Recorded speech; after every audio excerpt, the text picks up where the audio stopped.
Welcome back as we experience the land of Jesus. Last week we talked about the four quadrants of the old city, and you have the Christian quarter, the Muslim quarter, the Armenian quarter, and also the Jewish quarter. Yeah. And then tonight we're going to talk about the Mount of Olives. Yeah. And so when you look at the old city, you can see that big rectangular part in the southeastern side of the city. That is the Temple Mount. And directly to the east of the Temple Mount is the Kidron Valley and then the Mount of Olives. This is a topical view of the Mount of Olives and the old city of Jerusalem at the time of Jesus. And so you can see the Mount of Olives there to the right-hand side of your screen, then the Kidron Valley almost right down the middle of your screen. And then to the left of that is the city of Jerusalem. And you can see the city of David there towards the bottom with the Temple Mount at the very top. Today, if you are in the Jewish quadrant and you're looking at the Mount of Olives, this is what you'll see. It is, I love it. I mean, we'll go to the Jewish quarter at times, especially at night, and it'll be lit up for a while. It's beautiful. And yeah, it is. It's very beautiful. But in the background, you can see that tall structure there, that obelisk. I want to say it's kind of a steeple kind of thing.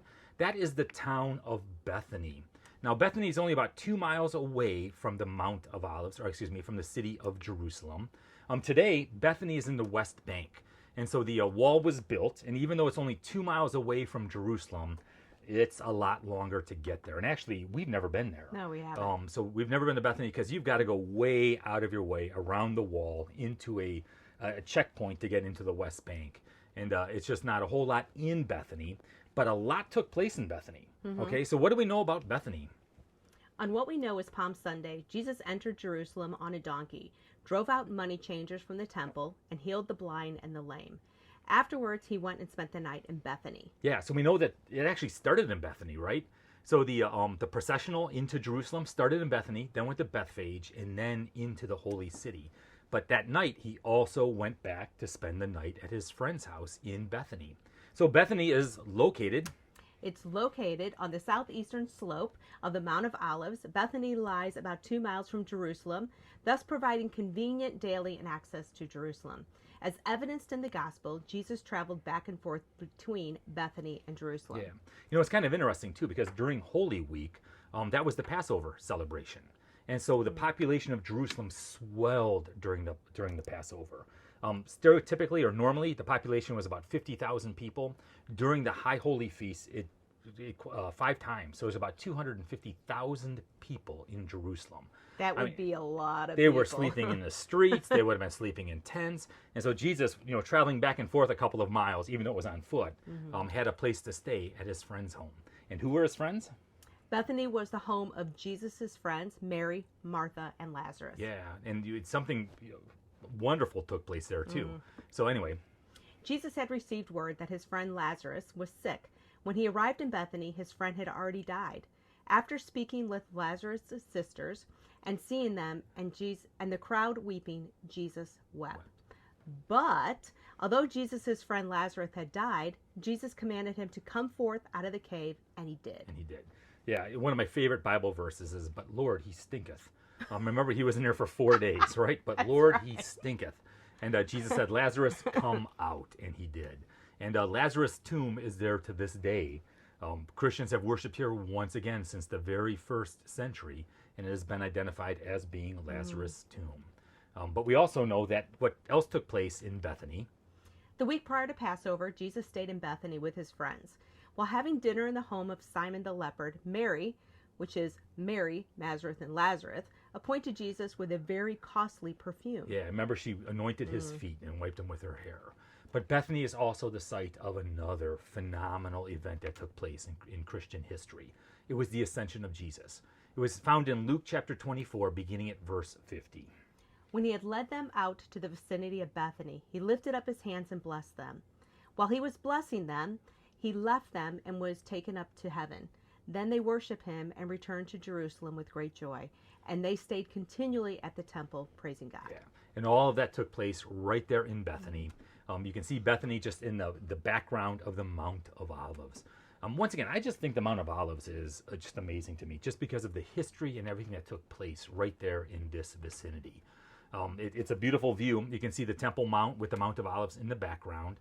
Here's a picture of the Mount of Olives. That's the Kidron Valley that you see below. Back in the time of Jesus, there was a brook that was in the Kidron Valley. Today it is, well, it's dried up. I think it's still there if it rains. But there's a bike path and a walking path and all that kind of stuff down there as well.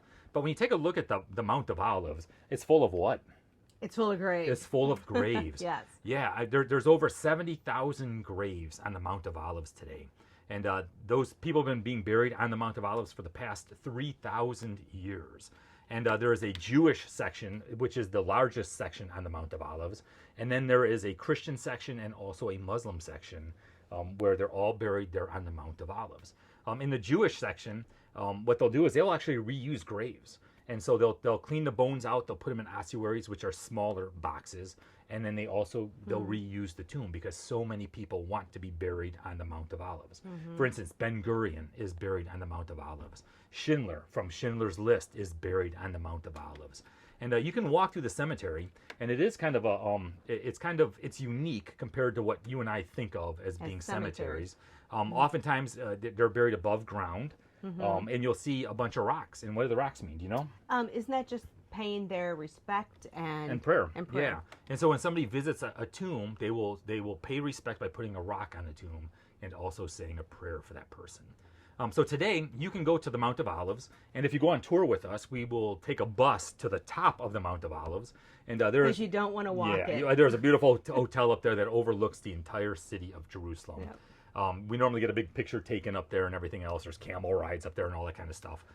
But anyway, so we go to the top of the Mount of Olives, and we can actually walk down the Mount of Olives, almost like Jesus entering the city on Palm Sunday. And so what a great opportunity. Yeah, it is. It is. That you can actually walk in the path that he actually could have walked. Yeah.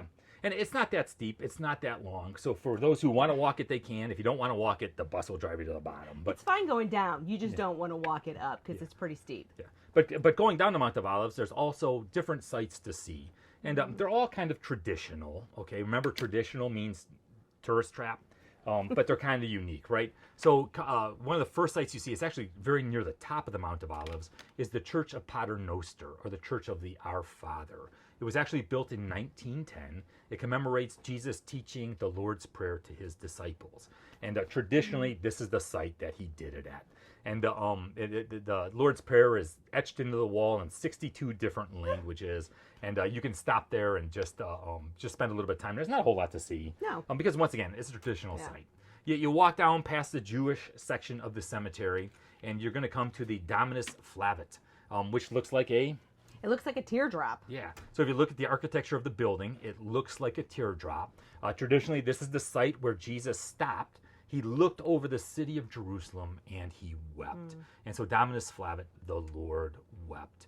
If you go inside the sanctuary, you can look out. There's this picture window behind the altar that overlooks the Temple Mount in the old city of Jerusalem. And it's just a beautiful view. It is. Yeah. When you enter into this area, there are some ancient ossuaries, those little boxes where the bones are collected, actually from the 1st century and earlier. And there's also the ancient stairs, possibly the stairs that Jesus walked down when he came over the Mount of Olives, entering into the holy city. You go down a little bit further, and you're just above the Jordan Valley, or the Kidron Valley. So you're at the very bottom of the Mount of Olives, and you have the Church of All Nations. The Church of All Nations is the Garden of Gethsemane. Yes. So the Church of All Nations was built in 1924. But once again, Christians have been worshiping there since the very beginning. And the first Byzantine church was built in AD 380, or at least that's the one that we're aware of. And so when you look at the Church of All Nations, in the upper right-hand corner, you can see a Greek Orthodox church there as well. This is the Garden of Gethsemane. Now, the Garden of Gethsemane at the time of Jesus looked a lot different than what it looks today. Today, the Garden of Gethsemane is probably only a couple of acres. A couple of acres is about all it is. Right. But the Garden of Gethsemane would have extended basically across the vast majority of the Mount of Olives. It would have included the Greek Orthodox Church up the hill, and it would have been much larger than what it is today. When you go into the Church of All Nations, one of the very first things you'll catch is the mosaic on the ceiling above the altar. And it's the Garden of Gethsemane, and there is Jesus weeping at a giant rock, right? He's praying. Remember it was Thursday night, Jesus entered the Garden of Gethsemane, and he was praying. And he prayed 3 different times, Father, if there's any way that this cup can be taken from me, do it.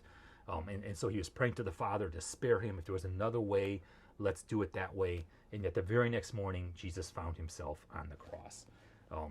So how do you parallel that with the three presses of the Mount of Olives and the olives? Yeah, so Gethsemane actually is Gethsemane in the Hebrew, and it means olive press. And there have actually been ancient first century olive presses found in the Garden of Gethsemane.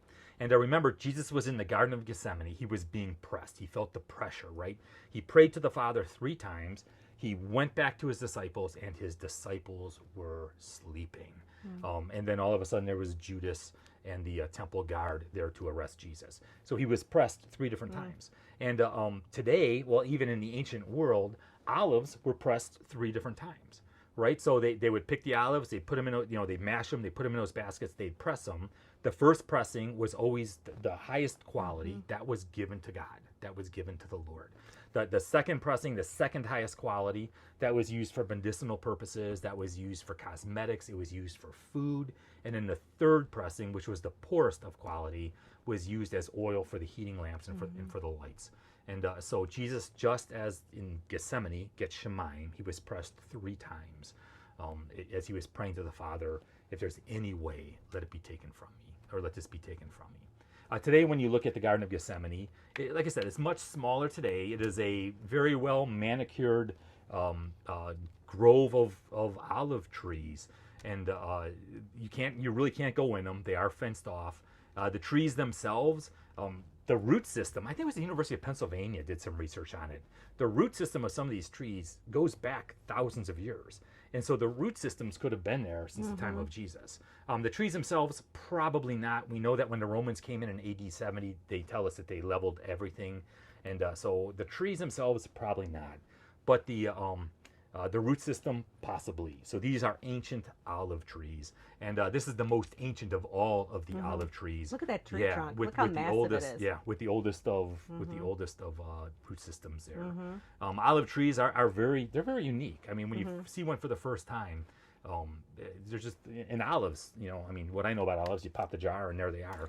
I mean, just the way they pick them and everything else is much different than I ever would have anticipated.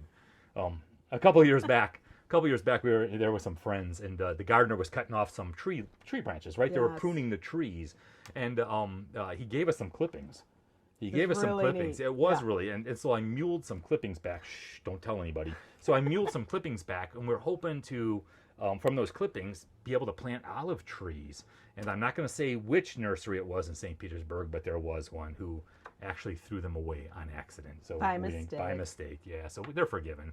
But it would have been kind of cool to have an olive tree from the Garden of Gethsemane in your backyard.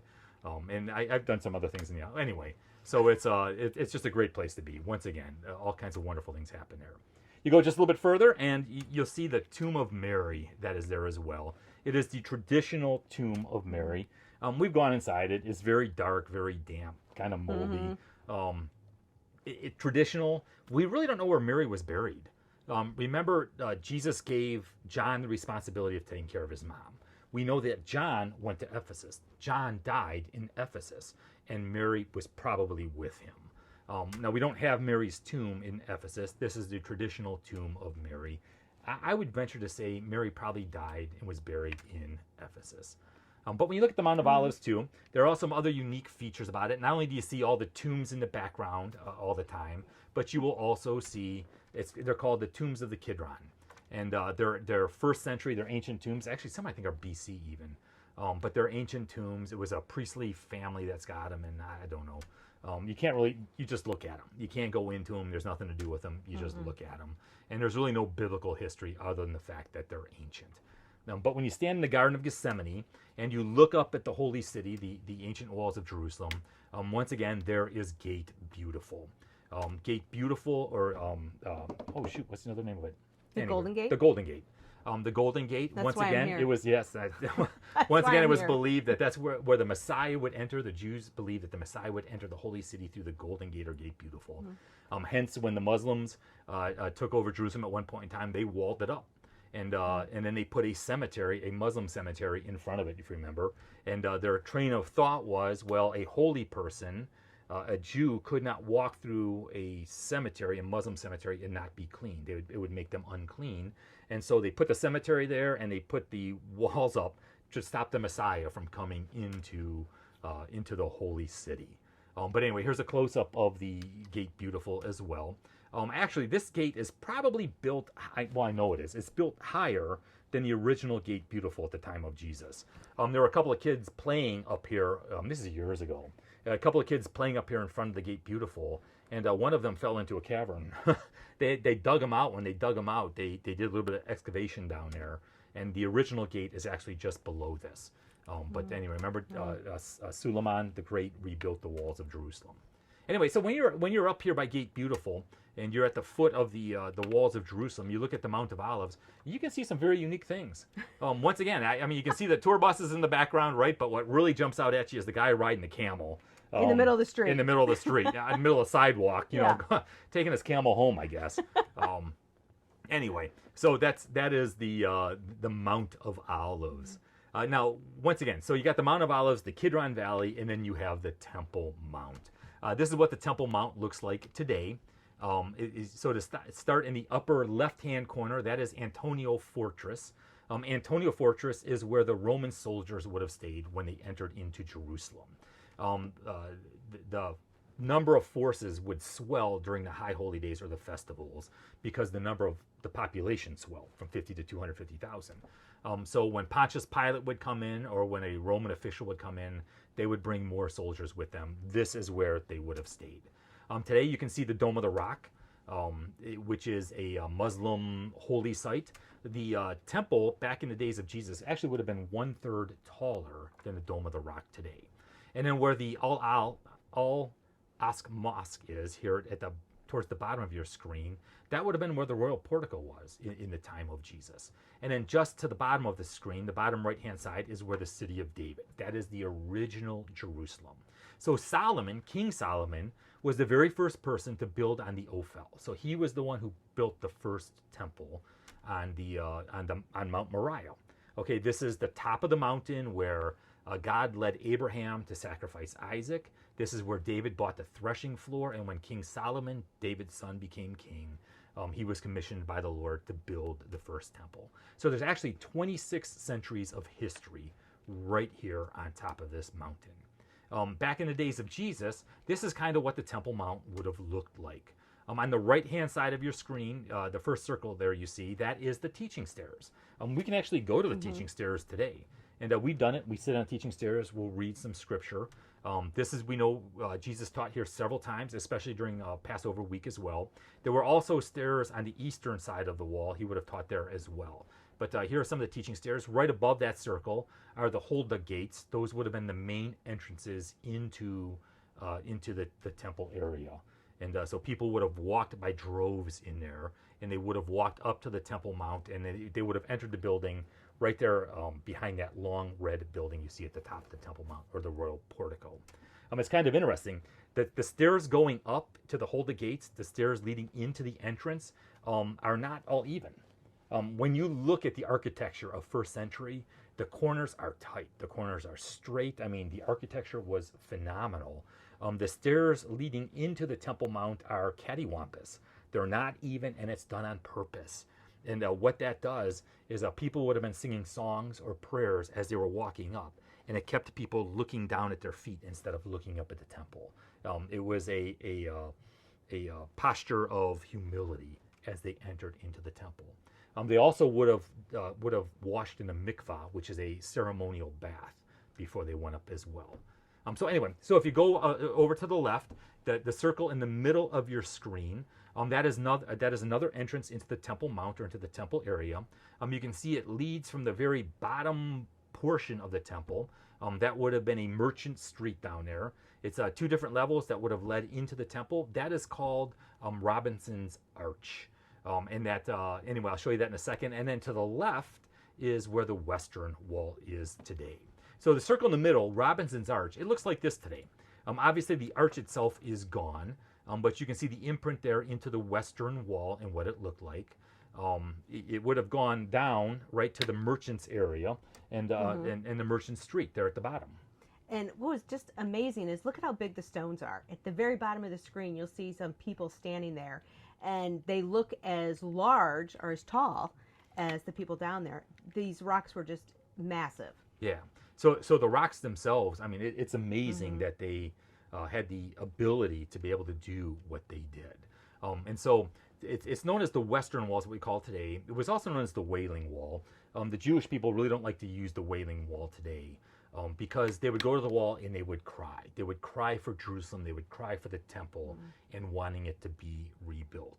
It's called the Western Wall, obviously, because it is the western wall of the Temple Mount. Today, when you look at the Western Wall, we only see about 187 feet of it. So just under 200 feet is what's visible today. In the time of Jesus, it was actually about 1,600 feet long. And so when you stand on the ground and you're looking up, you can see 12 layers of Herodian stones. Those are the layers that King Herod the Great, would have added. So when Solomon built the temple, the platform in Solomon's time was probably, well, we know it was smaller than at the time of Jesus. King Herod is known as Herod the Great because, man, oh man, the man built buildings. He took the Temple Mount and he expanded it. He expanded the city of Jerusalem and just kept adding and adding and adding to it. And so when you get there to the to the Western Wall today, you standing on the floor, you look up, you see 12 different layers of Herodian stone. I don't remember how many layers there are. I don't know. I think there's like 20 or 30 layers there today. But you're standing on 17 layers of Herodian stone below it. So 43 more feet. So at the time of Jesus, it would have been 43 feet below where you're standing today. That's amazing. It is. And so today, the Western Wall is actually divided into two different sections. There's a section for men and a section for women. This is obviously the section for men right here that you see. The average stone from Herod's time are 30 feet long and weigh 250 tons. But to the left on the Western Wall, facing the Western Wall to the left, there's an entrance to the Western Wall tunnels, which we did, which was a fascinating experience as well, to be able to walk in. So the excavation of the Western Wall tunnels started by Hasidic Jews who wanted to get closer to the Holy of Holies. And then archaeologists came in and helped dig them out and all that kind of good stuff. And so they followed the temple wall as far back as they could. And then they actually even dug underneath the temple, which did not make the Muslims very happy at all and caused a little bit of friction. But they found different sections underneath the temple. There are large rooms underneath the temple that they cannot excavate, they can't dig into today because the Temple Mount is Muslim. And so it's to avoid the tension, they just let it go right now.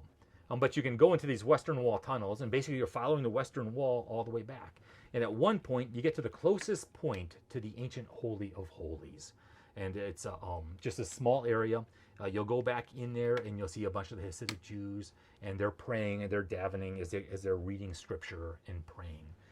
Once again, it's the closest point to the Holy of Holies. And then you keep going back, and at the very back end of the tunnel, so you're at the northern end of the Temple Mount, is the Struthian Pool. So basically, the pools of Bethesda are just a little bit beyond this, and they actually dug these trenches to bring water closer to the temple. And so the Struthian Pool would have been used for temple. Okay, so the priests or the servants could go down there and get the water to take it up to the temple and be used there.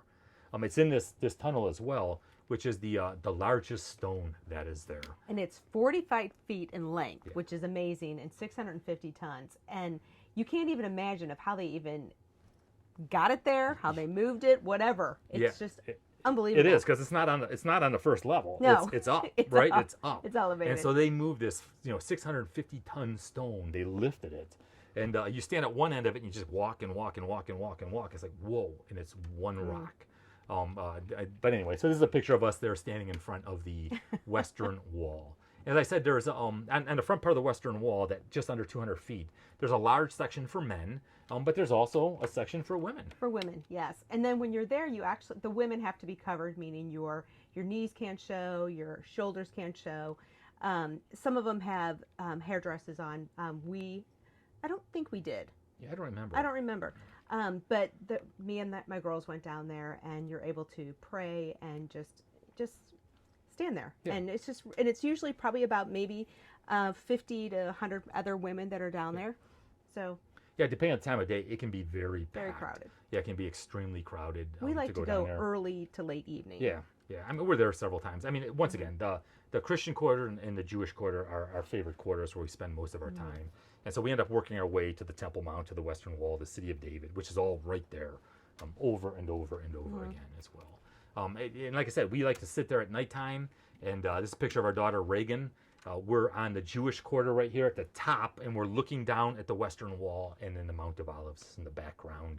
And we're probably eating shawarma. Shawarma is our shawarma favorite. yeah, it is good stuff. So describe shawarma. We haven't talked about it, but anyway, shawarma is a large piece of laffa bread, and they shave off the meat off those spigots. And you ask them what kind of meat is it, because we always think it's lamb. It's not lamb. And I remember the first time I asked a guy what kind of meat it was, he told me it was turkey. And I'm looking at it going, that ain't turkey. And I said, what kind of meat is it? He goes, turkey. And don't know this what was it in is. Nazareth. So I'm talking, and he goes, it's turkey. It's okay, it's turkey. And so they slice it off and they put all the vegetables in it. It is just, It's it delicious. is excellent. It is delicious. And so there we are sitting up there eating shawarma on the top of the Jewish quarter overlooking the Western Wall in the Mount of Olives. You got anything else to add? I don't. I think that's we got it. Hey, thank you for joining us as we experience the land of Jesus. Make sure you join us next week as we continue to delve into Jerusalem and the vicinity around it. You have a great day. God bless and live love.